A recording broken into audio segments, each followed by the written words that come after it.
सीतापुरपुर गांव में बड़ा ही धनी सेठ धनपत रहता था, लेकिन स्वभाव से बड़ा ही कंजूस था। सेठ के राशन की दुकान थी। एक दिन धनपत सेठ पास के ही गांव पर काम से गए थे। काम खत्म होने के बाद वो जो गांव आपस आ रहे थे तो उनको बड़ी तेज भूख लगी। उस जंगल में कड़कड़ाती धूप में उन्हें कुछ खाने को दिखाई नहीं दे रहा है। चाय कुछ दूर चलने उन्हें आम के पेड़ दिखाई दिया। इन पर बहुत सारे फल आम लगे दिखाई दे रहा है। भूख में वह जल्दी से पेड़ पर चढ़ गए। भूखे में उनको ऊंचे पेड़ भी छोटे लगने लगी। पेड़ पर चढ़कर उसने पेट भरने तक ढेर आम खाए, लेकिन जब उनका पेट भर गया और वह नीचे की ओर देखने लगा तो उनको चक्कर आने लगा। सेठ ने कहा, हे भगवान, मैं कब इस पेड़ में आ गया, मुझे तो पता ही नहीं चला। फिर वह डर भगाने के लिए राम नाम जपने लगे।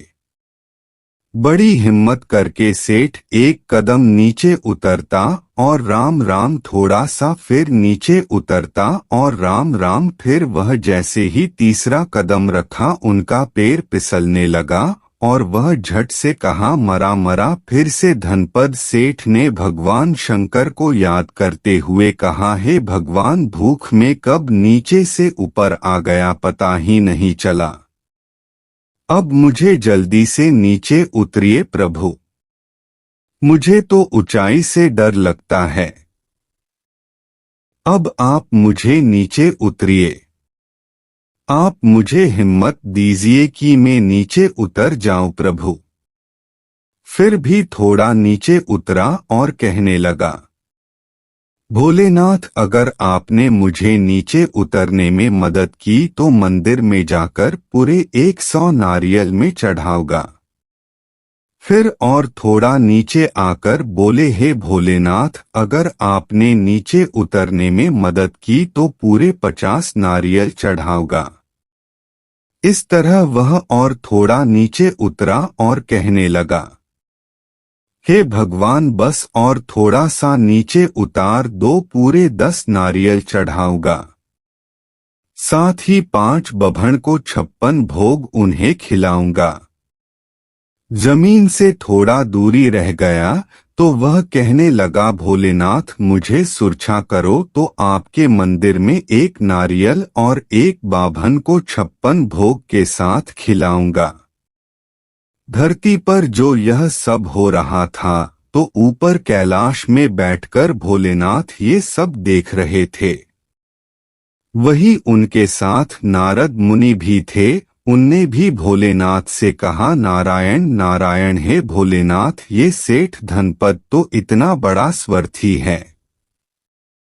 जैसे ही उसके जीवन में उसके समशा का स्तर बड़ा होता है वह नीचे झुक जाता है, और जैसे ही उसके जीवन का स्तर घटता है तो वह उतना ही ओडियल बन जाता है। और कंजूसी का तो सारी सीमा ही पार कर दी और भोलेनाथ को भी नहीं छड़ा।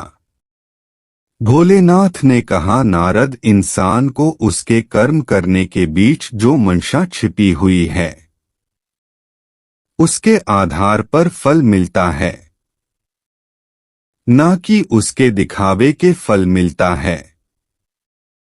आदमी के कर्म के आधार पर फल आप आगे आगे देखिए, आप सब समझ जाएंगे। सेठ धनपत घर आकर अपनी पत्नी सरला को सारी बात बताती है। अगले दिन सुबह वो दोनों मंदिर के लिए निकल पड़े।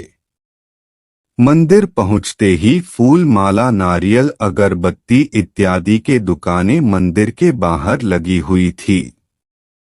तभी एक दुकानदार ने उससे कहा, सेठ जी, अगर मंदिर जा रहे हैं, जितनी पूजा सामग्री है मेरे यहाँ से ही ले जाएं। सेठ धनपत ने कहा, नहीं नहीं, इसकी कोई जरूरत नहीं है। मैं नारियल अपने साथ लाया हूँ। सर जी की पत्नी ने कहा, लेकिन सुनिए, यह भाई साहब सही कह रहे हैं। सिर्फ नारियल ही चढ़ाएंगे क्या? पूजा की सामग्री पूरी थाली ही बनवा लेते। धनपत ने कहा, तुम चुप रहो, मैंने भोलेनाथ को एक नारियल और ब्राह्मण को भोज कराने को कहा था। अगर उससे ज्यादा चढ़ाएंगे तो भोलेनाथ नाराज हो जाएगा। इसके बाद वह दोनों मंदिर के अंदर जाते हैं, जहां पहुंचकर सेठ ने पंडित को नारियल देता है और कहता है, पंडित जी, इस नारियल को शिव जी के चरणों में फोड़कर नारियल आप मुझे वापस कर दो। पंडित जी को समझने में देर नहीं लगा और पंडित कहा, देखने से यह तो बड़ा अमीर आदमी लगता है, लेकिन है यह एक नंबर का कंजूस। पंडित जी है, सोचने लगा। पंडित जी इसी सोच में डूबे हुए थे। सेठ पंडित जी से कहा, पंडित जी कृपा करके कल मेरे घर भोजन के लिए पधारे।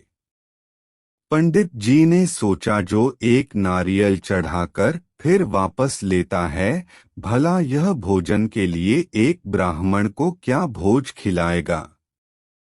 वैसे आप कितना खाना खाते हैं ए पंडित जी? बस थोड़े से चावल, फल, 2 रोटियां, 1 गिलास दूध और हाँ 1-2 फल, बस इतना ही। ये सुनकर सेठ धनपत बहुत खुश हुआ। चलो, ज्यादा खर्चा नहीं आएगा, थोड़ा पैसा में काम बन जाएगा। धनपत अपनी पत्नी सरला को लेकर वहां से चला जाता है।